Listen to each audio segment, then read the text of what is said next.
Namaste. Welcome to this video where I'm going to focus on NEP 2020's most important stage of learning, foundational stage, covering preschool, Anganwadi, kindergarten, grade 1 and 2. Viewers, I will take you step by step through the teaching learning practices that are common and popular in the early childhood education. And I will also suggest one of the most suitable instructional practice that may be followed to achieve the goals of NEP 2020 in my subsequent videos. I'll also give you few practical tips to use in your classrooms in my later videos. But in this video, I'm going to talk about developmentally appropriate practice, a very common instructional practice that progressive and aware teachers use in their early childhood classes. I will highlight the core considerations and the principles of developmentally appropriate practices. It is for you to decide to make a curriculum that suits the need of the early learners. With the introduction of new education policy, it is significant to note that policymakers and the public are now far more aware of the importance of the early childhood years in shaping children's futures.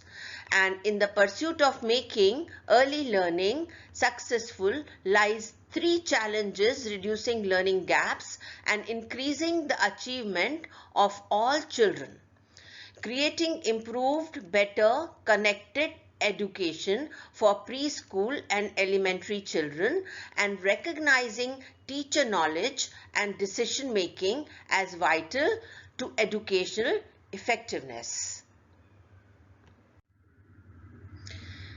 Teachers who are knowledgeable about child development and learning are able to make broad predictions about what children of a particular age group typically will be like, what they typically will and will not be capable of, and what strategies and approaches will most likely promote their optimal learning and development. With this knowledge, teachers can make preliminary decisions with some confidence about environment materials, interactions, and activities.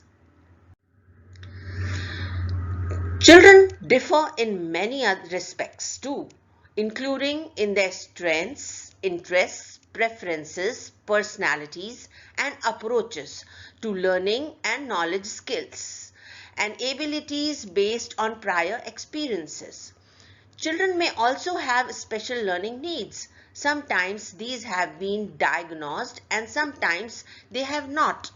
Among the factors that teachers need to consider as they seek to optimize a child's school adjustment and learning are circumstances such as living in poverty, having to move frequently, and other challenging situations.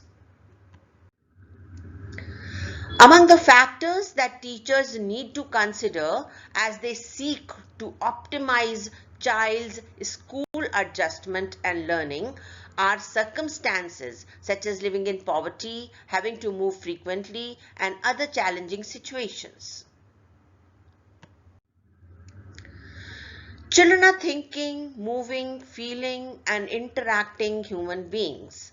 To teach them well involves considering and fostering their development and learning in all domains.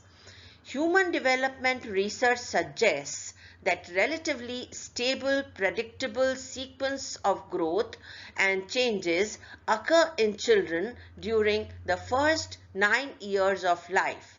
Predictable changes occur in all domains of development, although the ways that these changes are manifested and the meaning attached to them may vary widely in different cultural and linguistic contexts. All children have their own strengths, needs, and interests, given the enormous variation among children of the same chronological age. A child's age is only a crude index of developmental abilities and interests.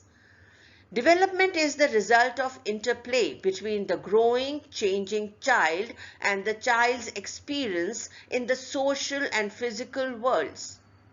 For example, a child's genetic makeup may predict healthy growth, but inadequate nutrition in the early years of life will keep this potential from being fulfilled.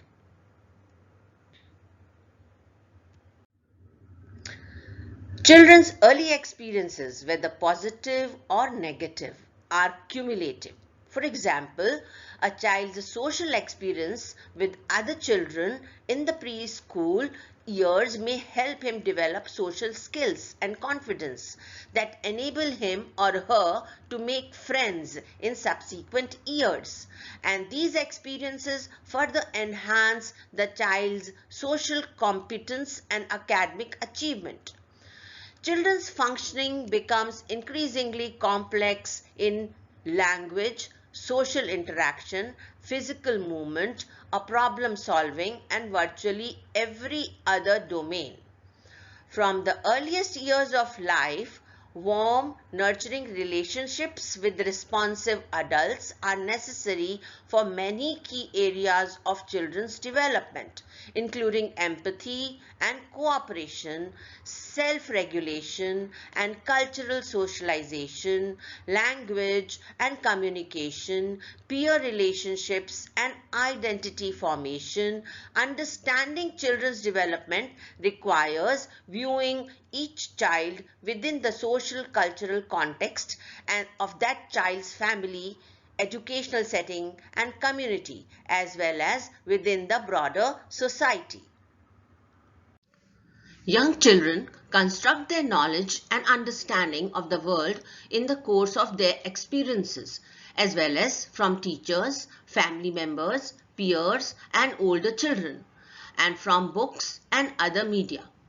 Children of all ages love to play, and it gives them opportunities to develop physical competence and enjoyment of outdoors, understand and make sense of their world, interact with others, express and control emotions, develop their symbolic and problem-solving abilities, and practice emerging skills.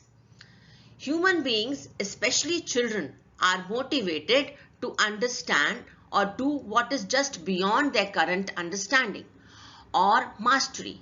Effective teachers create a rich environment even in the early years. Children differ in their approaches to learning. These differences may influence children's school readiness and school success. For example, children who start school more eager to learn tend to do better in reading and mathematics than do less motivated children.